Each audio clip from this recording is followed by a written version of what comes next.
Suzanne Ruggles is CEO of Full Circle Fun Therapies. It's a registered charity that's been providing evidence-based supportive therapies at St George's Tooting in London for more than 17 years. It's thanks to Full Circle Fun Therapies we have that opportunity, and Reiki has been introduced in the care of very sick children and adults at St George's Hospital. So our first pair of Reiki therapists joined us about a year ago and have been working on the haematology and bone marrow transplant unit. One of the key features of our Connecting Reiki with Medicine project is that we invited the first two Reiki practitioners to come in and mentor and be guided with our clinically trained therapy team. We're hoping that this will lead us to have full 8 therapists working full time. And what we're hoping to do with this is to be able to continue to add to the evidence that we're already achieving with the 2 therapists, but do this through more case studies, a more detailed approach to exploring the emergent themes that are coming from those case studies, and to be able to pave the way for research. We have 2 universities that we are working with, so we hope very much that the next phase will take us towards adding to the evidence base in a meaningful and systematic way. So what we'd really like is the Reiki community, our patients who have benefited from treatment, and Reiki clients to get together and make this a reality. St George's Hospital Tooting is one of the country's leading teaching hospitals and research centres. Reiki practitioners will be supporting people facing life-challenging conditions and illnesses. They'll be creating a model that other medical facilities can follow based on evidence. Lead Reiki practitioner Melanie Glanville has first-hand experience of the impact Reiki healing has on patients. Only 2 years ago, this initiative, which we've come to call Connecting Reiki with Medicine, was the stuff of dreams. But we're already on our way with a group of Reiki practitioners to giving treatments in acute settings to some of the sickest patients here at St George's Hospital in southwest London. We've all been through a period of clinical training, as well as having guidance from senior therapists who are already established here. And so we're already offering treatments in acute wards like haematology and oncology. I'm grateful and humbled by the support Reiki's getting at St George's Hospital, making dreams come true. And you can play your part too. The Reiki organisations in the UK have already come together to support and back this programme, and urge you to do so too.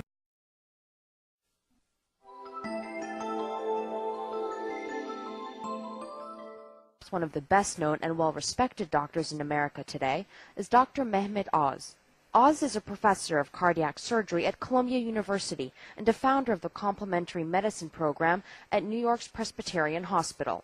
Dr. Oz predicts that the future of energy medicine has arrived. I think that energy and the use of energy in healing will be the biggest frontier in medicine over the next decade.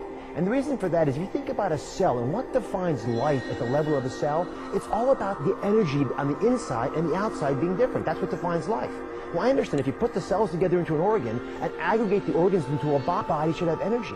But because we can't measure that in medicine, we've been hesitant to think about tapping into it. But Dr. Oz is tapping into that belief. In a small study of Reiki healing, Dr. Oz used energy healers known as Reiki masters in the operating theater on open heart patients. The result? Out of 11 patients treated with Reiki in Dr. Oz's operating room, not one experienced the usual post-operative depression. In the bypass patients, not one experienced post-operative pain or leg weakness. And in the transplant group, not a single one experienced organ rejection. Shamini Jain and her research team in San Diego are leading a clinical trial funded in part by the National Institute of Health. Her mission: to see if energy healing makes a measurable difference in fatigue levels of breast cancer survivors. The number one thing we want to know is, does this really help a woman with the fatigue that she's feeling? Does this help to increase her energy levels and make her feel less fatigued? Does it impact her mood? So we're actually looking at depression as well.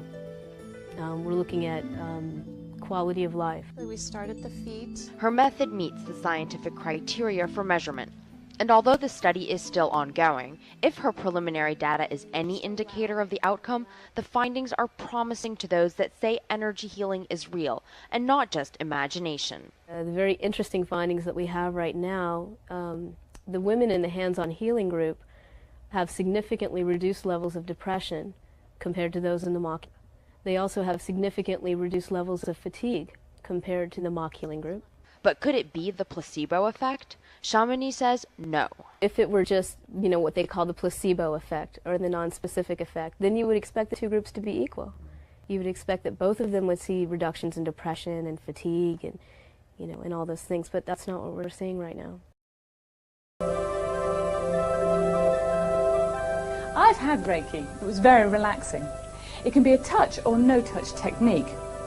Now, we don't touch patients very often in conventional medicine, but some people derive great comfort from the simple physical contact involved in Reiki. But if someone has pain in their joints, for example, a no-touch technique may be better. Reiki should work well with conventional medicine, but should not be seen as an alternative to it. Stress can have quite an effect on the immune system, and hence the body's capacity to fight disease. The relaxation induced by Reiki could help boost somebody's defenses. Stress can also affect mental health, so Reiki could also help individuals maintain a positive outlook.